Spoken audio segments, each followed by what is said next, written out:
Hello viewers, इस video में हम जानेंगे कि HTML में एक टेक्स्ट एरिया कैसे बनाया जाता है। Text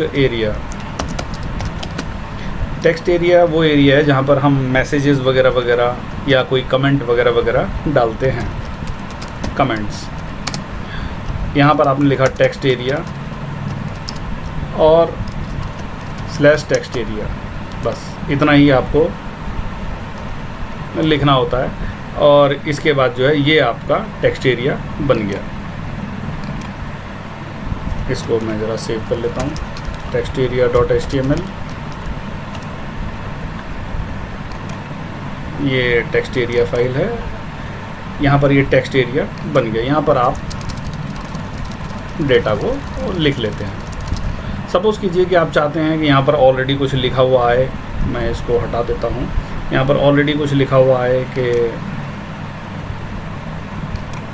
type your comments hair. तो यदि ऐसा आप लिखा हुआ चाहते हैं तो ऐसा हुआ लिखा हुआ आने के लिए आप यहाँ पर एंटर मारें, टाइप योर कमेंट्स हेयर लिखा हुआ आ जाएगा। इस प्रकार से हम HTML में एक टेक्स्ट एरिया बनाते हैं। HTML में आप एक टेक्स्ट बॉक्स और एक टेक्स्ट एरिया दोनों में फ़र्क होता है। टेक्स्ट बॉक्स जो होता है वो मल्टी लाइन नहीं होता है, उसमें मल्टी लाइन्स नहीं लिखी जाती हैं। जैसे फॉर एग्जांपल कि मुझे जो है कि नाम भरना है अपना, नेम के लिए नेम लिखना है, तो मैं वहाँ पर टेक्स्ट एरिया नहीं लूँगा, मैं वहाँ पर टेक्स्ट बॉक्स लूँगा। उसके लिए हम इनपुट टैग का प्रयोग करते हैं, इनपुट टाइप बराबर टेक्स्ट, क्योंकि इसके अंदर टेक्स्ट लिखा जाना है, इसलिए इसका टाइप टेक्स्ट बॉक्स टाइप का है। और यदि आप इसको कोई नाम देना चाहते हैं, वैसे जितनी भी चीज़ें हम बना रहे हैं उन सबको हमें नाम देना चाहिए। क्योंकि नाम या आईडी देना चाहिए, जिसका कि हम इस्तेमाल जो है बाद में जावास्क्रिप्ट में करते हैं। तभी उसमें लिखा हुआ डेटा हमारा जावास्क्रिप्ट पढ़ पाता है, उस कंपोनेंट को मैनिपुलेट कर पाता है और उसके बाद उस डेटा को जो सर्वर साइड लैंग्वेज हमारी जो भी हो, PHP हो या कोई दूसरी लैंग्वेज हो, जो भी लैंग्वेज हमारे पास सर्वर साइड के लिए हो, हम उस लैंग्वेज को वो डेटा पास ऑन कर सकते हैं, दे सकते हैं। फिर वो लैंग्वेज उस डाटा को लेकर जाती है और सर्वर पर लिख देती है। इसी प्रकार से डेटा जो है यूज़र से और सर्वर तक पहुंचता है। तो मैंने इसका नाम दे दिया, सपोज कीजिए NM, और इसको मैं सेव कर लेता हूँ।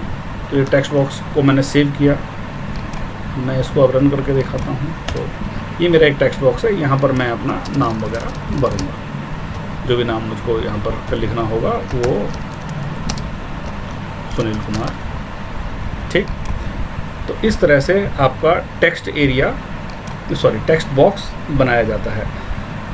बटन बनाने के लिए सपोज़ कीजिए कि इसके नीचे आपको एक बटन बनाना है, तो बटन बनाने के लिए आप इनपुट टैग का ही प्रयोग करते हैं, बस टाइप बदल जाता है, टाइप = बटन। अब कई बार बटन डेटा को सबमिट करने के लिए, जो आपने डेटा भरा है इस डेटा को सर्वर पर भेजने के लिए भी प्रयोग किया जाता है। तो वहाँ पर टाइप में हम सबमिट लिख देते हैं। नेम इसका आपने BTN कर दिया, और जब आप इसको सेव करते हैं तो यहाँ पर आप चाहते हैं कि कुछ लिखा हुआ आए बटन पर, तो आपने लिखा वैल्यू = क्लिक हेयर, और इसको सेव करने के बाद आप पाते हैं कि आपको बटन बना हुआ मिलता है जिसके ऊपर लिखा हुआ है क्लिक हेयर। इसके आगे नेम लिखा हुआ आ रहा है, वो मैंने कॉपी पेस्ट किया है इसलिए आ रहा है। आप इसको हटा सकते हैं, सेव करें और देखें कि आपको बटन मिल गया है। तो टेक्स्ट बॉक्स टेक्स्ट एरिया में फ़र्क है, और जो बटन है उसमें बटन और टेक्स्ट बॉक्स को बनाने में हम लोग टाइप में डिफरेंस कर देते हैं। इसी प्रकार से चेक बॉक्स, रेडियो बटन वगैरह भी बनते हैं, वो हम अगले वीडियोज़ में सीखेंगे।